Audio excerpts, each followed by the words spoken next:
Welcome everyone to episode number 6 of Find Your First Client by Creating Stories. We have with us Sagar. Sagar is an engineer by uh, profession, but he's currently doing a sales related activity. I am by profession, I am an IT professional and I'm doing sales and business development currently. We are creating this podcast series so that we take you through step by step uh, events or activities from which you can get your first client, how you will get it, how much time it will take, and we have created a framework around it. So you can watch the previous videos for that. But today we will talk about question number 3 of our framework, which is where is your client? So just to give you a background, the first question is was what ticks you, which means what is the thing that you like, what is the topics that you are liking. Second question is who are your clients, which profession you are. So you might like a topic, but what is a profession around that topic? For example, a design is something that you might like, but it can be a car designer or an interior designer or a novel or a book designer, so it can vary. So our topic and was sales, and the profession that we picked because of our last exercise was sales leader. So today, moving on to the third question of our framework, which is where is your client? So again, it is a three-step process, three steps to discover where is your client. The first step is to pick major platform. Let me bring it in the middle. So pick three major platform. So a major platform is social media platform because this is content marketing, social media marketing, digital marketing, whatever you want to call it, and ask 50 leads a particular question I will share you shortly. And then based on the answers from those platform, you shortlist your platform. So you have your topic, you have who is your audience or who will be your client in this case.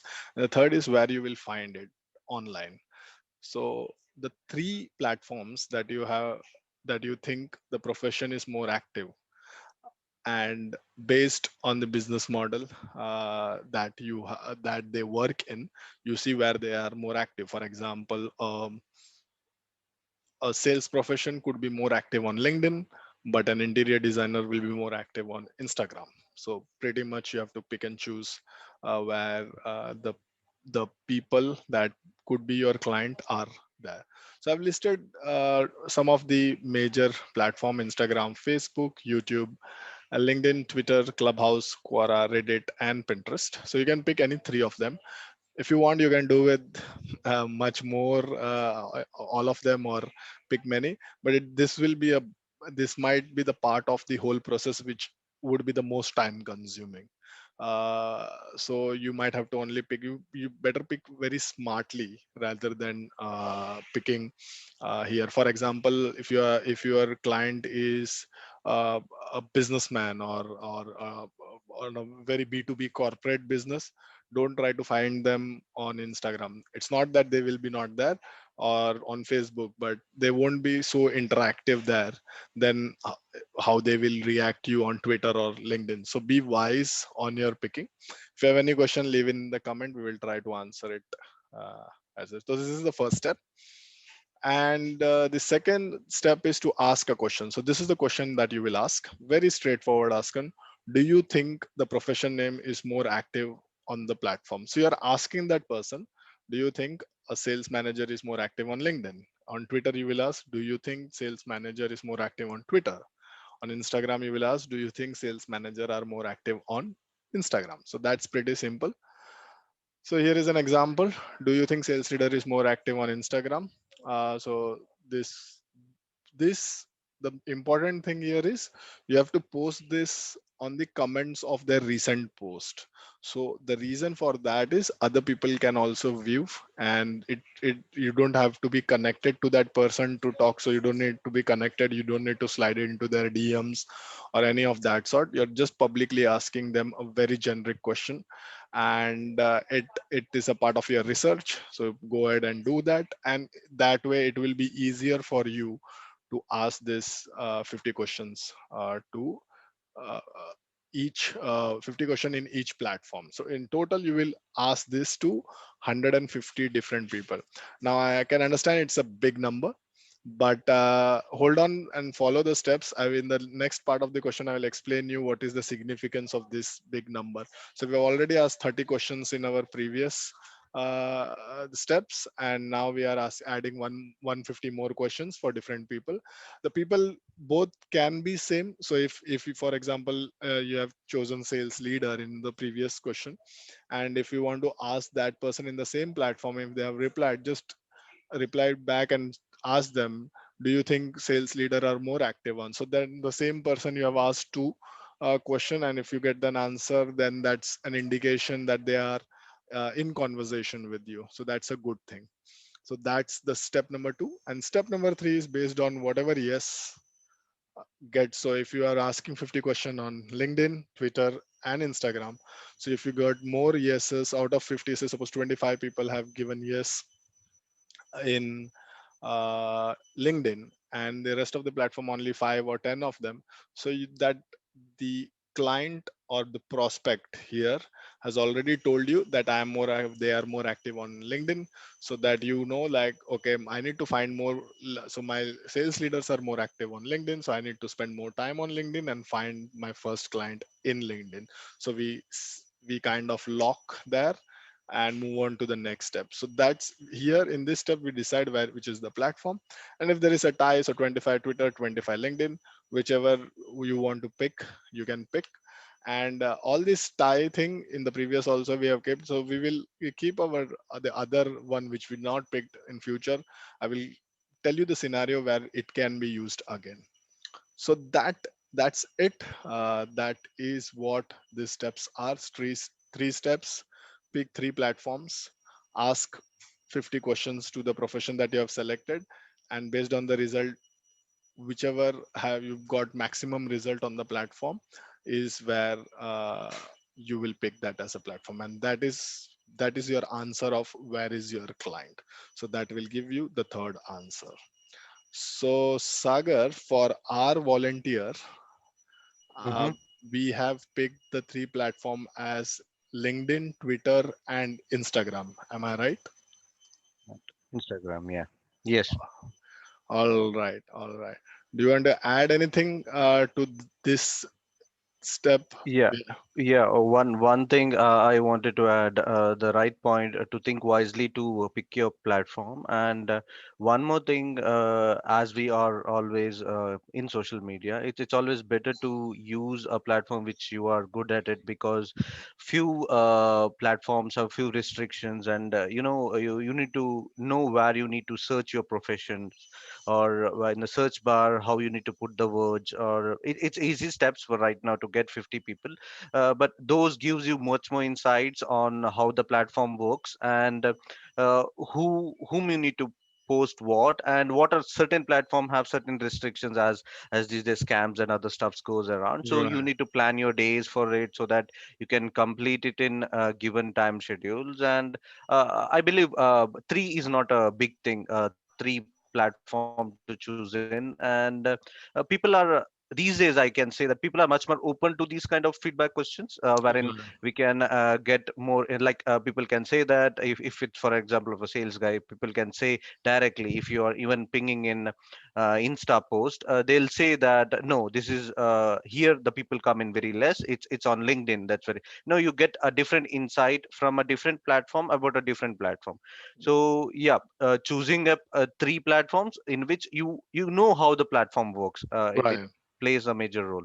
Yes, absolutely. That is a very important thing. And because we are creating this for student or people who are just starting their career, most of them are kind of they have born or they have lived in the whole social media world. So but yeah, but I can understand they might not be so well versed, for example, in LinkedIn, but their profession might lie in LinkedIn. So it's better they learn about a platform a bit. Maybe there are n number of free videos available on YouTube, on LinkedIn itself, how to use it, and pretty much a basic that you need to understand is you have to know what is a post. You have to understand what is a comment so that you can ask your question. That's the main thing. And in Twitter, for example, you have to understand what's a retweet, what's a like, or how to ask a question by tagging someone, and all those basics that definitely you need to learn, or you need to, that this is a good chance to learn a couple of thing from the other exercise that I'm doing around design thinking and all. So there is a data, like we have some students who have been we have been working with, and they kind of, in the space of sustainability that we are in, they were able to, five of them were on an average were able to get answers to some other complicated question, uh, about around an average 15 each. So not only like it's about the answers, like they're getting like detailed answer with their insights and all. So that was very fascinating. And one other thing, when I way back, about one story about LinkedIn is, I mean, you have to be a bit, uh, you don't have to be a spammer. Like, don't be a spammer. So what I used to think was, like, for example, in LinkedIn I have 10,000 connections. So earlier I used to think, like, once you have a lot of connection, then uh, getting new clients and all will be much easier. But the reality is it's not like that. You have to connect with the right people who need your services, or who need the solution that you have for them. And one of the thing that I was doing, I was unaware, like I used to block an hour in my day to send a lot of connection request. And at one point it was so much, like I didn't remember, I was just continuously sending request and all. And LinkedIn blocked my connection request for almost a week or two. And then I was like, I was a bit puzzled. And then later I learned about it. You have a limit. You can't either post only so much, or you can send request only so much. So don't spread out your activity. So don't do everything on day one. Take some time, try to understand, try take this as a learning exercise. I know the objective at the end is to get a client who will pay you month on month, but focus on the learning bit of it. Because if, see, you need only one client, so it could be only three steps. Like, you ask the person, he says or she says that they are should post regularly. Then you ask them, are they more active on Twitter or LinkedIn? They will say yes. And then you say, this is the solution that we have, and they buy it, and you're done. So it's actually a three-step process, not a five-step process in that per se. But the reason of the first and the last step is to first understand and know your client better, so that you can serve them. And yeah, it won't, I mean, if there is a beginner luck and if you got it in three steps, then please let us know. That would be a good case study, and we can call you on the call or something and have understand what how it happened, and learn from you maybe. Yeah, yeah, and one more. I guess we need to speak about that search letter what you put in Twitter or LinkedIn, where you can list out the number of professions we are trying to target. Like if it's 50, we need to search like hashtag with the sales name. So you can just Right. pick on that. I guess it will be easy So for yeah, people. so there are other features. For example, all I mean, that's pretty much a search feature or a hashtag search feature is available on the major platform. So you can pick a keyword which is very close to the profession, and then you can find people who are posting about that, and then you can contact. So that is one. In Twitter, especially for the last step, previous step, I mean, there is a geolocation thing. So you will mention an example in the description below of one of the example of geolocation, so that it's more easier for example, if you want to find people inside Bangalore, so you can do that. So there are the tools provide some advantages, each has some of the variation. So if you learn that, then it would be much easier. uh, but for the first time, if you are doing it, just do it, like just do it. And then you will only stumble, find when you stumble, find, go to Google, search what is going on, bring back your results, come put your results in the comments maybe, and then we can analyze it. We are definitely having a volunteer who is doing this exercise along with us. As you know, last week there was a three-way tie. Now we will see next week with 150 questions out how much reply that person gets. And pretty much whoever says yes, we are going to sell them, that's no question about it. uh, but we will do it in a more elegant way. How to pitch is the next question we have in the framework, and we will do that later. But for now, where is your client is the question, and in this video we have explained the answer. Thank you very much for watching. See you next time. Bye bye, guys. Thank you, people.